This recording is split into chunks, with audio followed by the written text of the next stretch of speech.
Hey guys, मेरा नाम है सुधांशु और आप देख रहे हैं ख्याल 3 बजे शो। यहाँ पे मैं आपके लिए भूत प्रेत की कहानियाँ लेके आता हूँ जो कि बहुत बार रियल स्टोरीज होती हैं और बहुत बार इंस्पायर्ड स्टोरीज होती हैं। मेरा एक और चैनल है जिसका नाम है ख्याल 3 बजे, जहाँ पे मैं एनिमेटेड हॉरर वीडियोस बनाता हूँ। तो अगर आपको वैसी वीडियोस भी पसंद है तो आप वहाँ जाके भी चेक कर सकते हैं। मैं उस चैनल का लिंक डिस्क्रिप्शन में दे दूँगा। तो चलिए आज की कहानी बिना किसी देरी के शुरू करते हैं।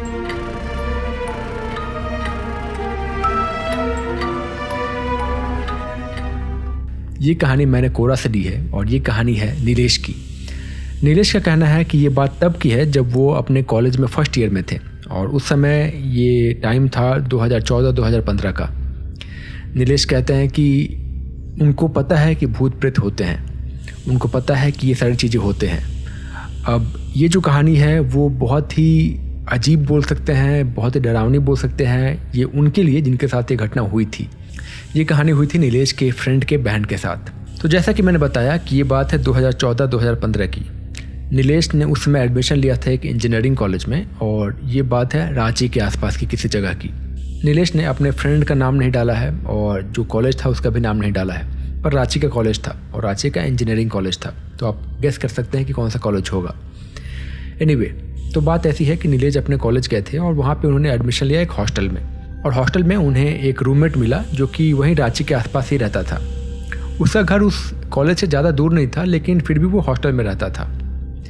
वो जो उनका फ्रेंड था वो एक अच्छे बैकग्राउंड से था। उनके जो पापा थे वो एक PSU में, मतलब पब्लिक सेक्टर यूनिट में, वो एक अच्छे पोस्ट पे थे। उसका जो फ्रेंड था उसकी एक बहन भी थी जिसकी एज होगी करीब 8 या 10 साल। अब नीलेश अपने फ्रेंड से बहुत सारी बातें करता था और उसका जो फ्रेंड था वो कहता था कि यहाँ पे रांची के आसपास में बहुत सारे जंगल है जहाँ पे बहुत सारी चीज़ें होती हैं, बहुत सारे भूत प्रेत होते हैं, बहुत सारी अदृश्य शक्तियाँ होती हैं जो कि कभी कभी अच्छी होती है, कभी कभी ख़राब होती हैं।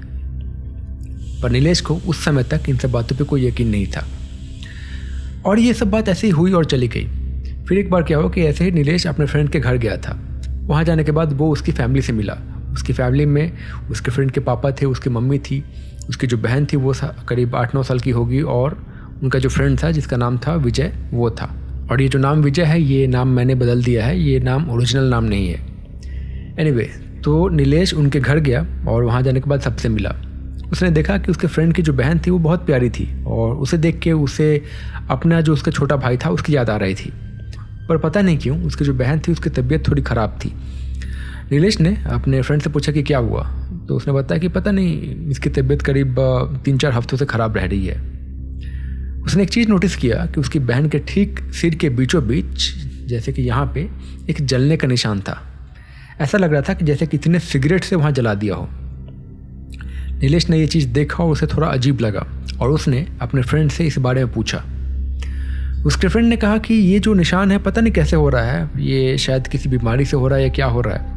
वो जो निशान है वो हर अमावस्या के अगले दिन आ जाता है और जब वो निशान आता है तब उसकी जो बहन है उसकी तबीयत ज़्यादा ख़राब हो जाती है और 1-2 दिन तक तबीयत ख़राब रहती है पर फिर ठीक हो जाती है।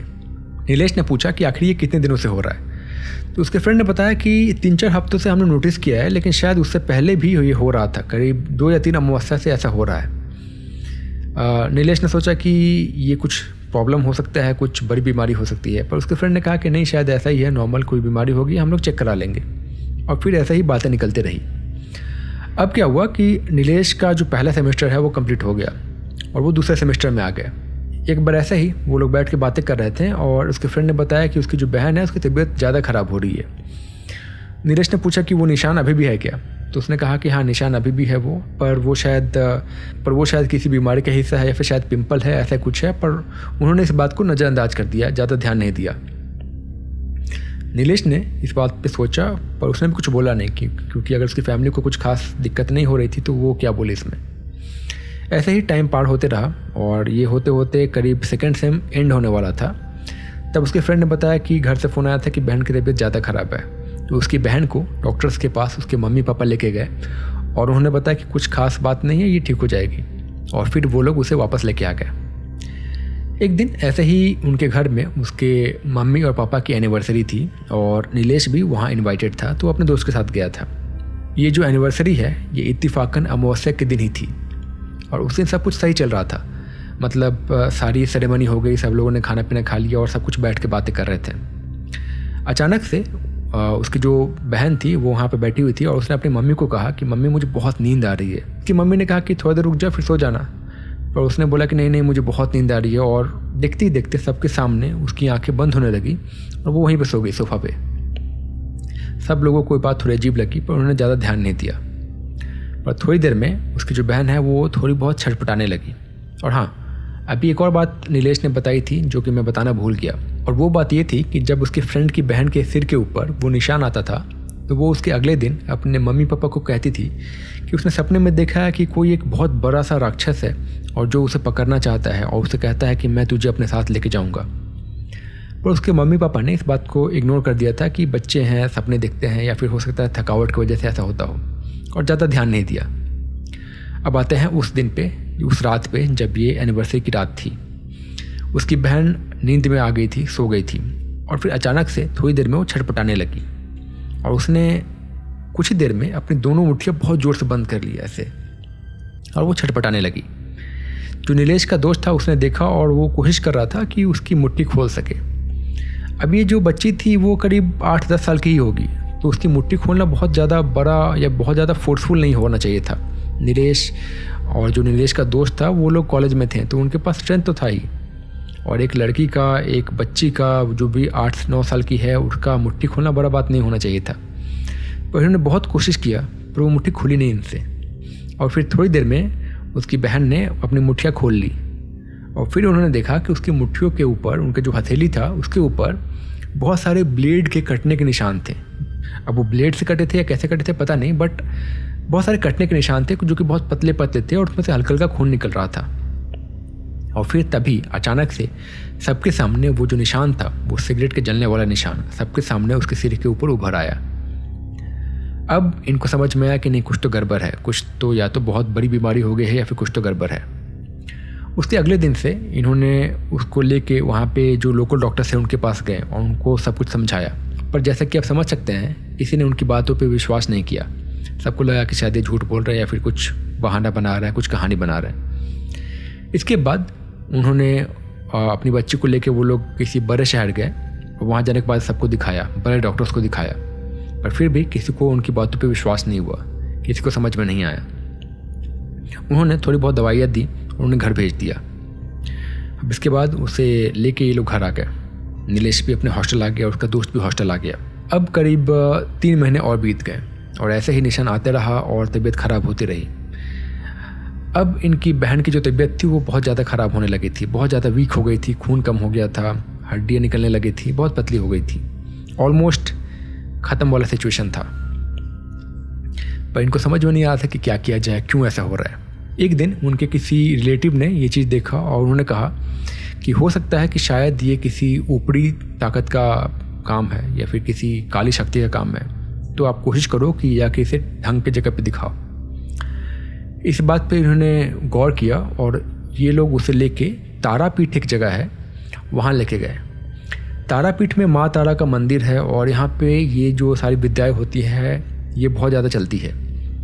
ये जो साधनाएं होती हैं इनमें माँ तारा का जो स्थान है बहुत ज़्यादा ऊपर है और वहाँ बहुत सारे ऐसे तांत्रिक, बहुत सारे ऐसे अघोरी ये सब बैठ के साधनाएं करते हैं या फिर अपनी जो तंत्र साधना या फिर जो क्रियाएं हैं उसको पॉलिश करते हैं या फिर ट्राई करते हैं या फिर ठीक भी करते हैं। तो ये लोग उसे लेके वहाँ पर गए।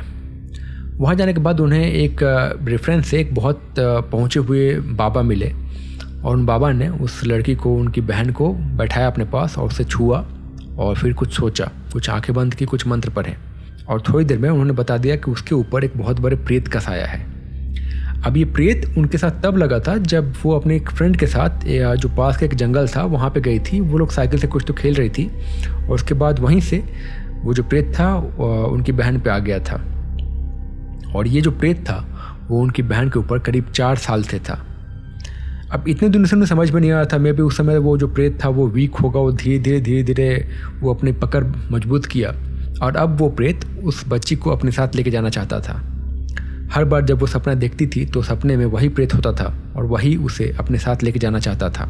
पर उन बाबा ने बताया कि वो जो बच्ची है, उनकी जो बहन है, उनकी इच्छा शक्ति बहुत ज़्यादा है, जीने की शक्ति बहुत ज़्यादा है। बार बार सपने में वो प्रेत उन्हें अपने साथ लेके जाना चाहता है, और वो जो सपना होता है वो एक्चुअली सपना नहीं होता, वो किसी दूसरी दुनिया या फिर कह सकते हैं कि किसी एक इंटरफेस के बीच का जो जगह होता है वो होता है, और वहाँ पर वो उनकी बहन को खींच के अपने साथ लेके जाना चाहता है। लेकिन बार बार उसकी बहन जो है वो रजिस्ट करती है, विरोध करती है उस बात का, और वो नहीं जाती है।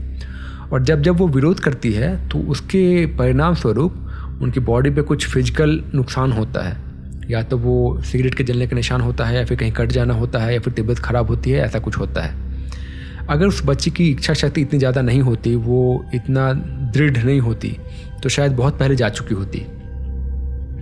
ये सब सुन के उनके जो पेरेंट्स हैं उन्हें बहुत ज़्यादा डर लगा, उन्होंने सोचा कि आखिर क्या किया जाए। तो उन बाबा ने बताया कि बहुत ज़्यादा कुछ नहीं करना पड़ेगा, आप लोग बहुत सही जगह पे आए हो और बहुत सही समय पे आए हो, और मुझे एक पूजा करनी पड़ेगी और फिर सब कुछ ठीक हो जाएगा। फिर उन बाबा ने कुछ सामान मंगाया और फिर कुछ पूजा की, और ये जो पूजा था करीब रात भर चली। उन बच्ची की आंखें बंद हो चुकी थी और वो बेहोश थी। बाबा ने पूजा किया, रात भर पूजा किया, और फिर अगले दिन कहा कि नहीं, अब ये ठीक हो गई है और अब इससे कोई प्रॉब्लम नहीं होगा। और फिर वो लोग उस बच्ची को, मतलब कि नीलेश के फ्रेंड की बहन को, अपने घर लेके आ गए, और उसके बाद उनके साथ ऐसा कुछ भी नहीं हुआ।